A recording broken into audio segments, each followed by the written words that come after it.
Fix errors, waste, and issues in a couple of clicks. Get alerted whenever you're off track. Sign up at trueclicks.com.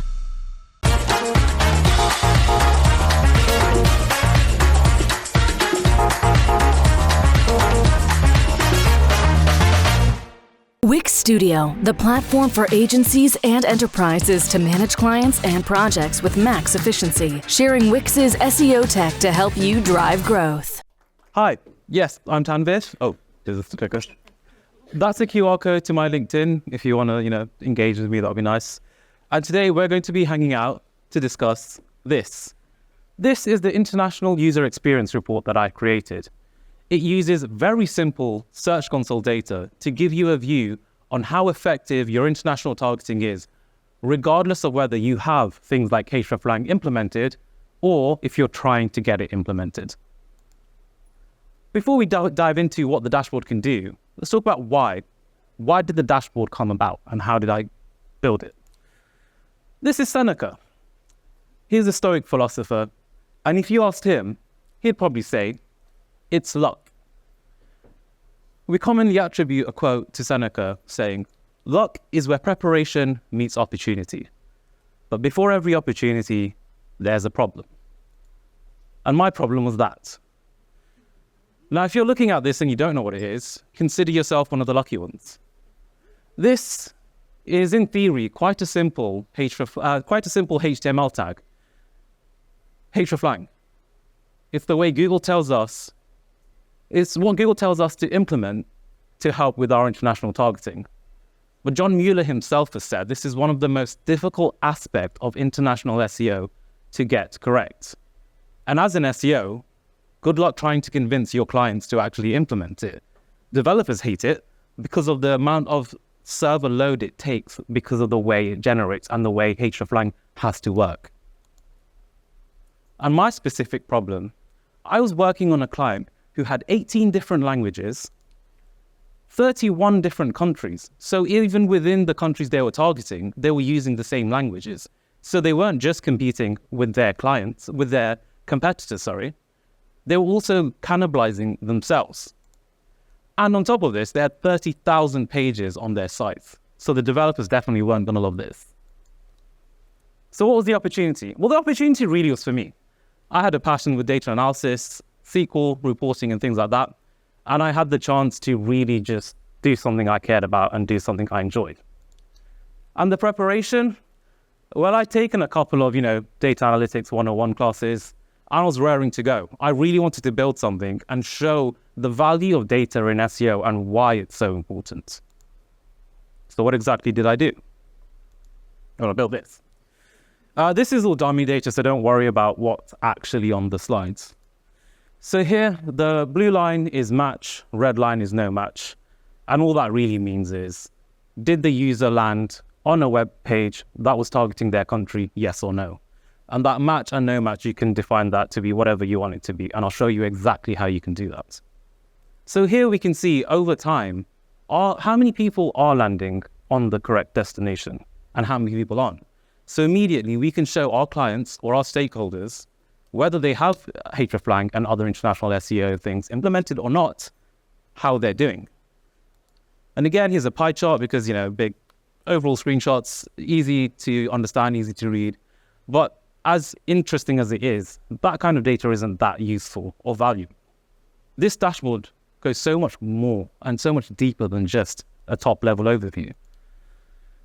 So again, just dummy data, so the actual data doesn't matter too much. It's more the columns. So going from left to right, we have our URL.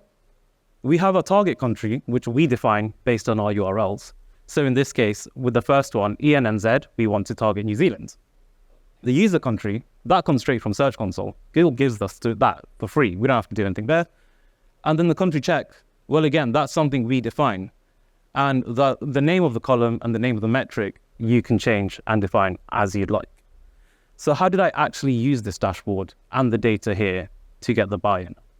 So we worked with the content teams to do some small-scale testing on URLs from this dashboard where we knew there was a high amount of traffic coming from outside of the country that the page was actually targeting.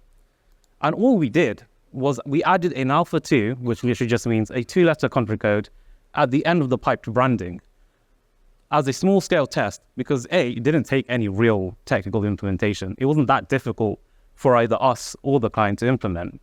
And it was a way that we could show the importance of international targeting and why it's important to get it right. And off the back of this, we saw a 38% reduction in duplicate indexation errors. So as SEOs, we'd achieved our goals. We got more pages in the index. And that's great for us. But do senior stakeholders and clients actually care about that? Do they care about that the way we care about it? Unfortunately, no. The more higher up you go, really all that matters is the bottom line. How is our recommendation going to impact sales and revenue? Well, we use the dashboard to do this as well. So this is an example from a B2B client that I work on. They're a large engineering firm, and they saw a lot of traffic coming from India. A lot of contact us forms specifically from users in India.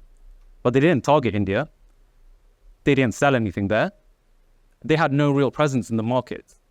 Using this dashboard, we were able to identify so much traffic was coming from here. We talked to our contacts, who then took it up internally with their internal stakeholders. And through this, we found that a lot of these people were actually looking for jobs. And the reason they were using the sales submission forms is because it wasn't very clear. So we worked with our CRO teams and we did A/B testing. We made the contact us forms much more specific and made it much clearer that this is for sales and not just a general submission. And we saw a 30% increase in MQLs, which is marketing qualified leads, during the A/B testing period.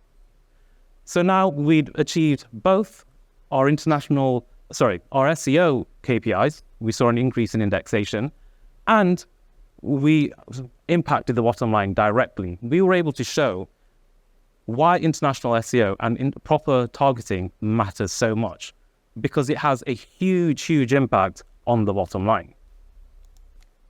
So now we've done it, right? We got Hreflang implemented, but how do we show the value of that?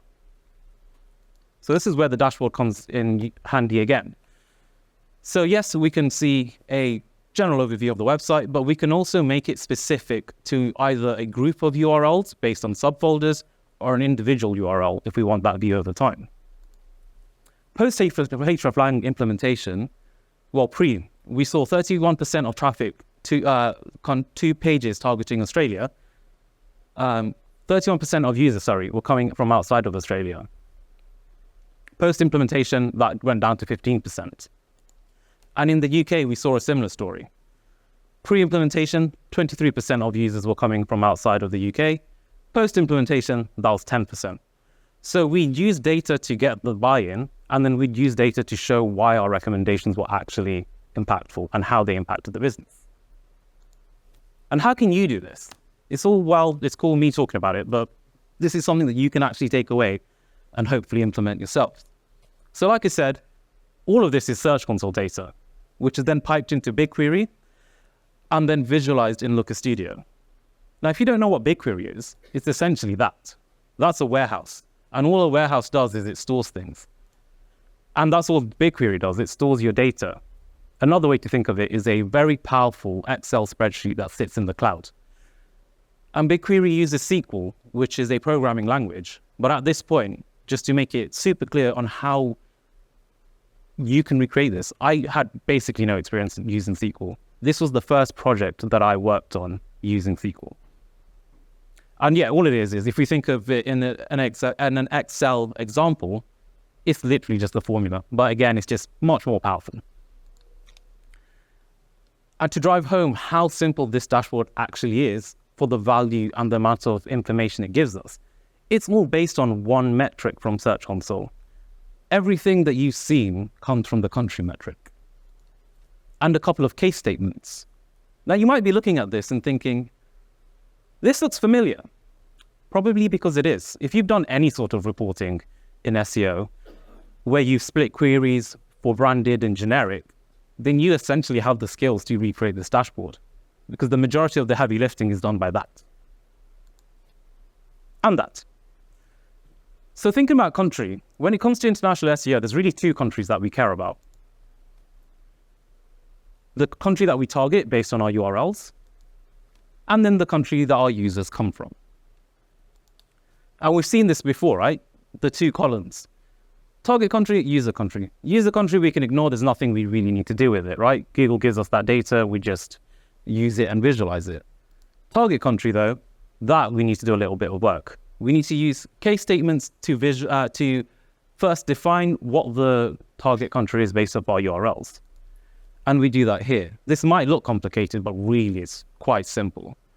All this is saying is, when my URL has ENAU in the slug, I want to target Australia, and that is it. Now going a little bit deeper, SQL here and SQL in Looker Studio are slightly different, so I've just broken it down even further. Table.url, well, table is literally just that. It's the table where your data sits. URL is the column where the URLs will come in from your Search Console data feed. And here, all we're saying with the percentages, they're like the wildcard searches. So if you're thinking an Excel formula or the Excel example, that'll be just your asterisk. So here we're saying if FRBE is in the URL slug, then I want to target Belgium. The only reason the country's changed here is because Australia was too long to fit onto one line. And now you might be thinking, well, my client or my website doesn't actually have a country language subfolder. It just has a language subfolder. Well, I've implemented this on clients who follow that same structure. Here we can define EN as the UK and the US, and DE as Germany, Austria, and as many more as we want.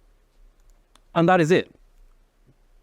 With a few lines of code, we've defined our target country. And then there's another case statement to define our country check. So here, when I said the match, no match is completely user definable, all you need to do is change the words in the quotes, and it can be whatever you want it to be.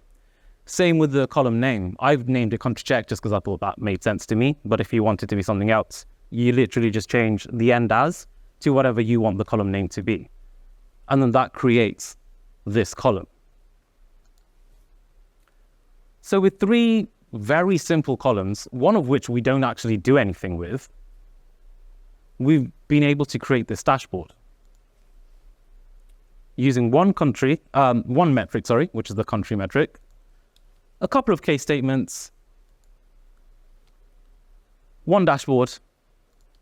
We were able to directly impact our SEO KPIs, business KPIs such as revenue, and then show the impact of our work after we'd got our work implemented. And again, that's my LinkedIn if you want to give me a follow and engage with me. But yeah, thank you. Demand sphere. Limitless visual insights from the SERPs. Unlimited dashboards and users. Easy to use and easy to scale your growth to new levels. Monthly reporting making you want to shove sharp things up your nose? Try Dragon Metrics, the all-in-one SEO software with mind-blowing reporting tools.